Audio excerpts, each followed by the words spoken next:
may you always drink from the Nile. It's a common Egyptian blessing from the past. I don't think it's a blessing often repeated today, with 95% of the country's 104 million people living within 12 miles of the river. But it is the longest river on the African continent, flowing north from Lake Victoria in Tanzania to the Mediterranean Sea. Its waters created extraordinary civilizations dating back over 7,000 years, giving rise to kings and pharaohs who ruled for thousands of years and who built many temples and pyramids for future generations to remember them. Today, cotton, sugarcane, grains, and citrus line the Nile River Valley. You will see fishermen casting their nets in hopes of catching tilapia, a common fish in the Nile.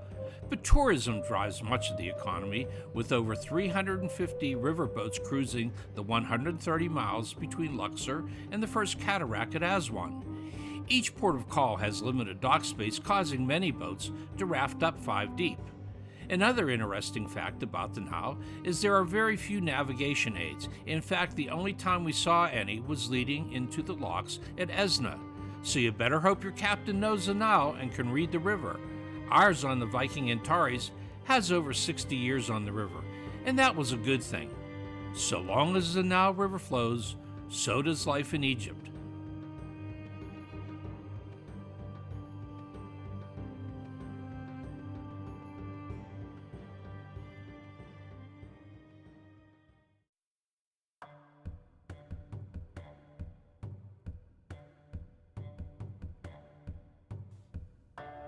Planes and boats and buses. Oh my! They were the main forms of transportation we used. But in Egypt, there are many forms of transportation being used today, as they did throughout history. Traffic in Cairo was a very unique experience. We saw very few traffic lights, no stop signs, and apparently, just because there are lines painted on the road, it doesn't define how many lanes of traffic there should be, 3, 4, or 5. Our bus driver in Cairo was absolutely amazingly talented. He drove right through Khan el Khalili Market, the oldest market in Cairo. I thought it was amazing that we saw very few accidents of any kind, and I was so impressed with our bus driver, I gave him a $200 tip when we departed Cairo.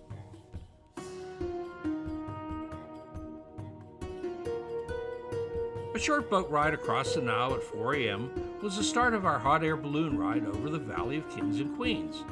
They promptly loaded us into vans for the short drive to the launch site.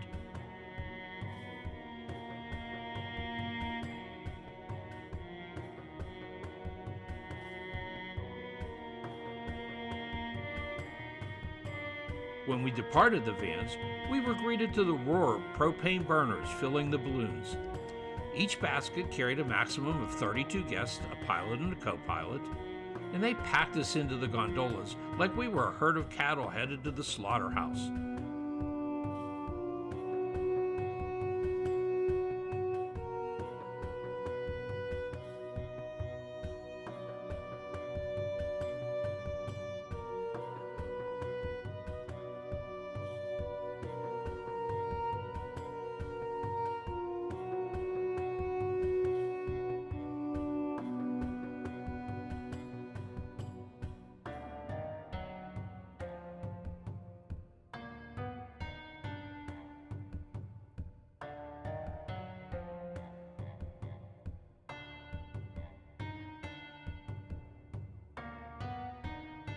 But the view was spectacular, spanning over the Valley of Kings and Queens.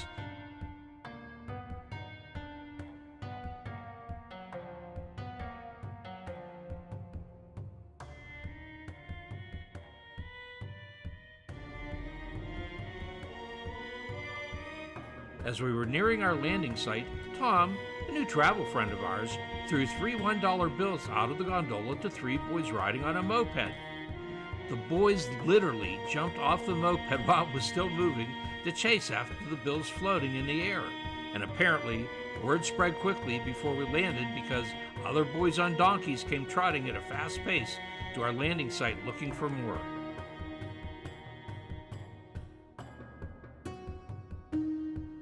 Buggy rides seem unique to the town of Edfu. We queued up on the street waiting for the buggies that would take us on a short ride to the Temple of Edfu, built in honor of Horus, the falcon god. We were told by our guides not to tip the drivers if they whipped their horses.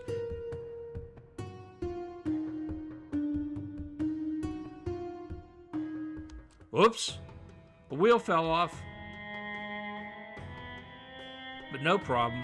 Other buggy jockeys just stopped, lifted up the buggy, put the wheel back on, and on with the show.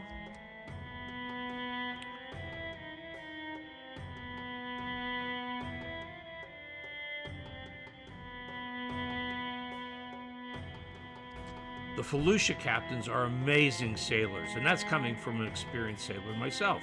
Absolutely no motors, using a one-piece lantine sail, dealing with the river's current and traffic on the river kept them very busy.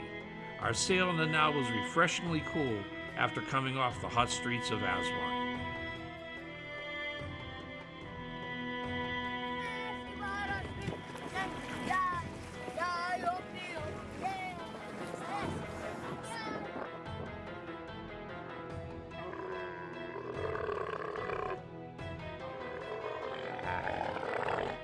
As we've all heard the phrase, when in Rome, do as Romans, well, when in Egypt, do as the Egyptians, and ride a camel.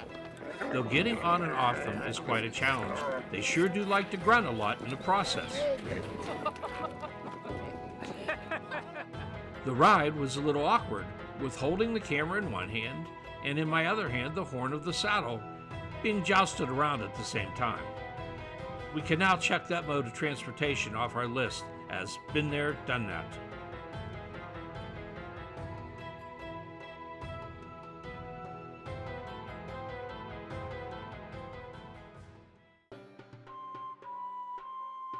The bazaars in Egypt were interesting. As you would expect, they were loaded with all types of traditional Egyptian garments, t-shirts, souvenirs of all types. There were hardware stores, food shops, things that we had no idea what the heck they were. No, we have to stay out here. Oh, no, I can. It's okay. We tried it. Oh, I see. I see, like that. Like that. Oh my God. There we go. Look at Okay. Egyptian money. So, pick him. Egyptian money. Egyptian money. Egyptian money. 200. 200 pounds. Colorful displays of aromatic spices greet visitors in Aswan. These ingredients are available in vibrant hues ranging from rose, ochre, and terracotta to moss and even indigo. Not only are they visually stunning, the spices add deep, complex flavors to Egyptian cuisine for untold generations. I discovered my American palate didn't particularly agree with some of their spices, so I shied away from many of their traditional dishes.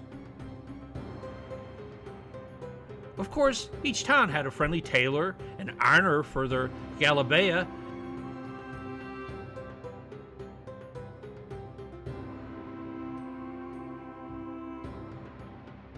an olive oil grinder with equipment that was over 100 years old. I have no money. $1.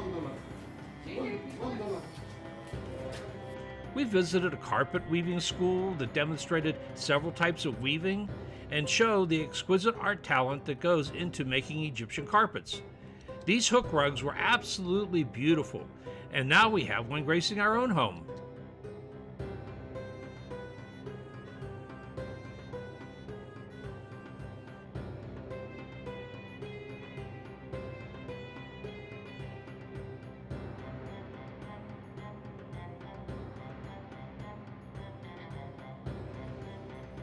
Falafel vendors were selling their deep-fried balls of ground chickpeas, hot and crunchy. And Egyptians love the ashbaladi, or as we have come to know it, pita bread. You can find bakeries throughout the towns and deliver any way they can. No need for packaging here. They just load them onto a tray and off you go to make your deliveries.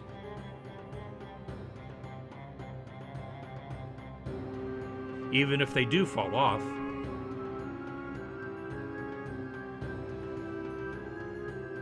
The strength and determination of Nubian women is remarkable. With $2.70 a day, the average Egyptian income, every moment of every day, they are left just trying to survive. We, who are fortunate enough to travel to places like Egypt, can share our compassion, our empathy, our gratitude to them for welcoming us into their world.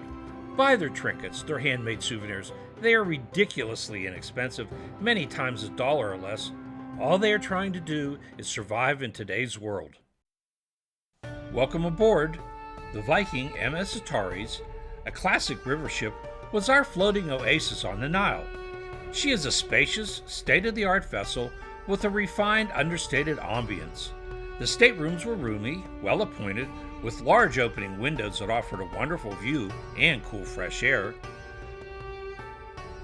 The sun deck and pool were a splendid place to watch the sights drift by, take photographs, and enjoy a cool, refreshing beverage. One evening was earmarked as Egyptian night and requested we wear Egyptian-themed attire for the evening. The evening started off with a cocktail party and fun entertainment, followed by a traditional Egyptian meal and dessert.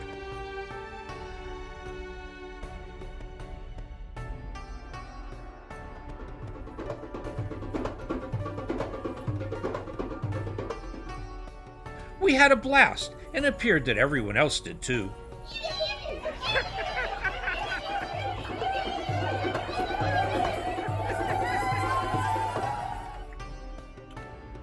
Coptic Cairo was a stronghold for Christianity in Egypt. It's the home to several ancient churches and religious sites like the St. Sergius and Bacchus Church, where it is believed that Joseph, Mary, and baby Jesus hid when they were fleeing Herod the Great.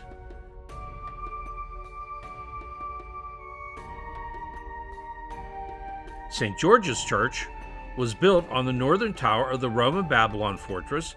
The fortress was built around 30 BC and was built on cliffs protecting the canal that was being resurrected by Emperor Augustus to try to connect the Nile River to the Red Sea.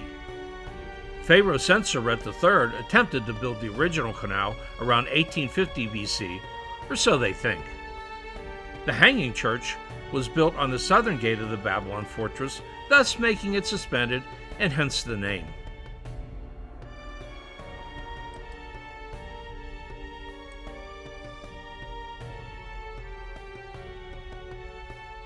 Allahu Akbar,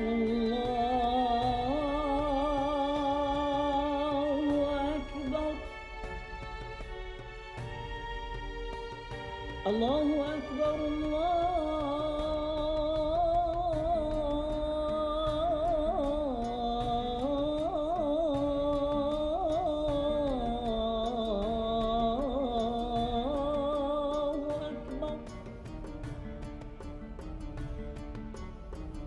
أشهد أن لا إله إلا الله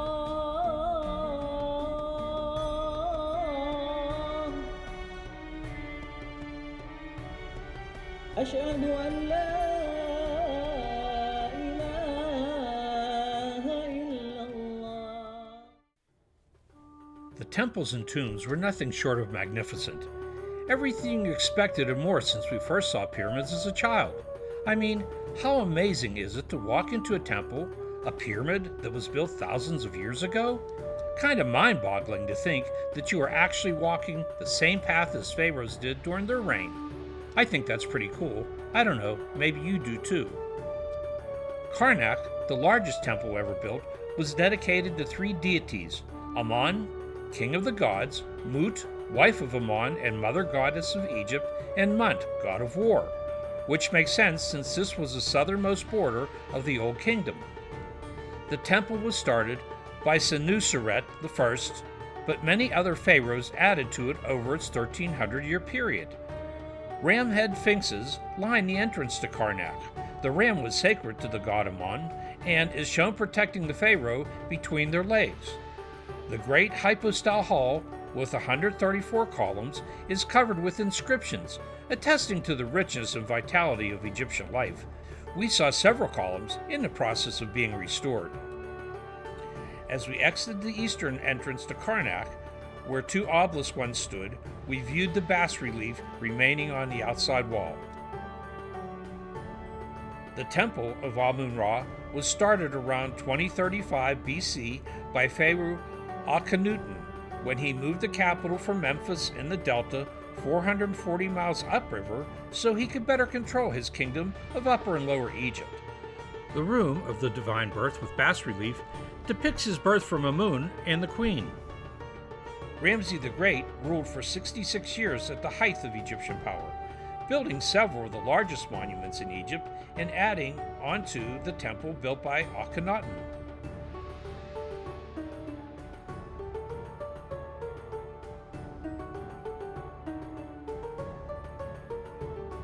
Pharaoh Nectanebo I built the Avenue of the Sphinxes, a 3-kilometer walkway lined with over 600 sphinxes between the Temple of Amun-Ra and Karnak. The Valley of the Kings and Queens is located on the west bank of the Nile, directly opposite today's Luxor. There are over 63 known tombs from the 16th to the 12th centuries BC, and many more yet to be discovered. This is where, in 1922, Howard Carter discovered King Tut's tomb.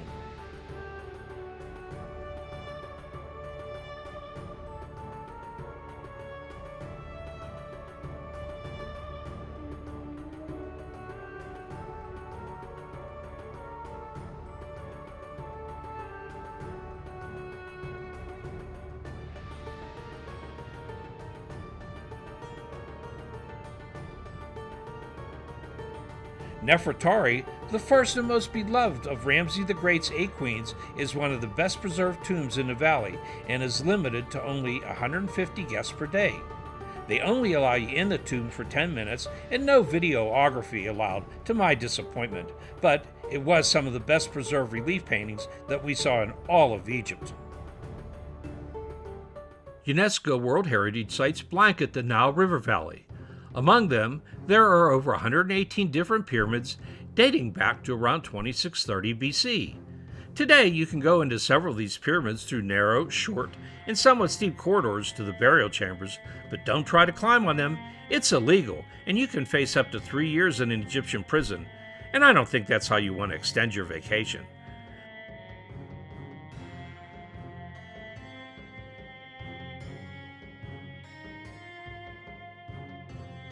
The Step Pyramid of King Djoser was built around 4,700 years ago at Saqqara. Designed by Imhotep, the pyramid symbolizes the stairway to heaven, permitting heavenly ascent of the king.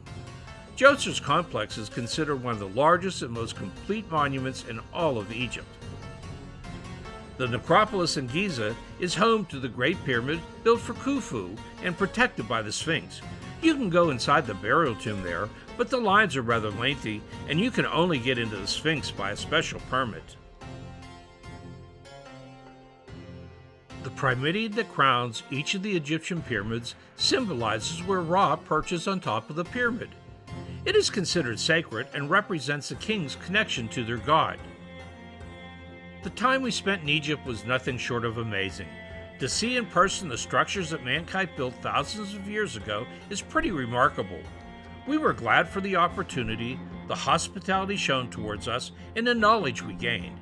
If you ever get a chance, you should go and see the sights in person. There is nothing like it on Earth.